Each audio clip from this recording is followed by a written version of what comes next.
Association, very good. Assalamualaikum warahmatullahi wabarakatuh. Buat sahabatku semua, semoga selalu dalam keadaan sehat-sehat saja. Amin ya rabbal alamin.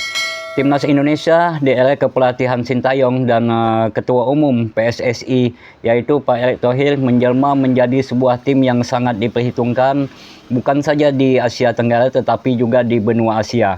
Pelatih Irak sendiri yaitu Jesus Casas mengakui kalau Timnas Indonesia adalah menjadi tim yang sangat kuat, yang susah pastinya buat dikalahkan. Di video kali ini kita akan melihat sebuah video yang mana Timnas Indonesia sangat ditakuti di benua Asia. Tanpa berlama-lama, mari kita lihat dulu videonya. A good association, very good technical players. His style is I like a lot. I think it's the most quality. Tim-tim Asia hindari bertemu Indonesia. Pelatih Irak Jesus Casas sebut Indonesia menjadi tim yang semakin kuat.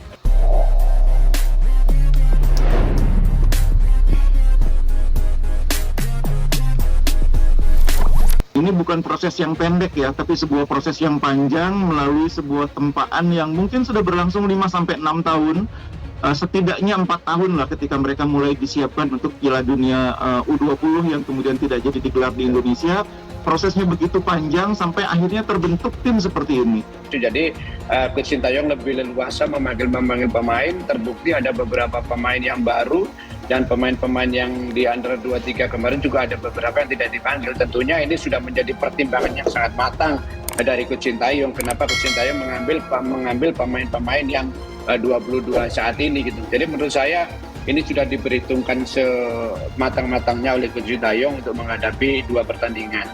Pemanggilan yang ada saat ini, saya kira untuk kekuatan timnas senior sudah, ya sekali lagi menurut saya sudah cukup mumpuni, walaupun memang pada saat menghadapi Irak kita punya pengalaman buruk, kita kalah 1-5, ya kan. Tapi dalam situasi di mana Indonesia saat ini memiliki peluang yang begitu besar untuk bisa lolos ke fase ketiga atau putaran ketiga, ini sebenarnya cukup terbuka gitu. Artinya Indonesia dengan komposisi pemain yang ada saat ini, dengan kehadiran Jie Itzes, kita tahu bagaimana kemampuan pemain ini, dengan kehadiran Ragnar, Tom Hye, saya kira cukup bisa untuk bisa meladeni permainan Irak, walaupun ya tidak mudah untuk bisa mengalahkan Irak. Tapi kita punya peluang kalau kita bisa menahan seri saja, artinya di pertandingan terakhir menghadapi Filipina itu kan peluang kita akan semakin besar. Kita hanya butuh 1 kemenangan ya untuk bisa memastikan diri lolos ke babak ketiga atau putaran ketiga. Jadi secara mental menurut saya kita tidak lagi inferior menghadapi entah itu Arab Saudi, Uzbekistan, bahkan mungkin tim-tim lainnya selain itu seperti misalnya Jepang atau tim yang lain. Jadi bagi saya, menurut saya keberhasilan mencapai semifinal ini itu bukan sekedar soal pencapaian, tapi juga menunjukkan bagaimana Indonesia U23 telah berkembang sebagai sebuah tim yang tidak lagi berada di level Asia Tenggara, tapi sudah mampu bersaing di level yang lebih tinggi, di level Asia. Dan kalau mereka sudah terbiasa main di level ini, sudah berkali-kali bisa lolos Piala Asia, bisa lolos fase gugur, nanti mereka akan semakin terbiasa. Nah, sekarang untuk pertama kalinya kita bisa sampai di perempat final. Dan untuk mencapai semifinal, kita susah payah. Karena ini kan kombinasi pemain senior dan juga beberapa pemain yang kemarin ada di Piala Asia Under 23 ya. Ini tinggal dikombinasikan. Tentunya STY bisa tambahan ini. Yang penting adalah permainan ini tidak lepas dari apa yang sudah sering tanamkan STY. Kedisiplinan dan fisik, dan itu penting karena ini catatan kita kan melawan Irak dan Filipina, dan tentunya ini menjadi modal, mudah-mudahan apa yang kita harapkan kita semua ini bisa sesuai gitu.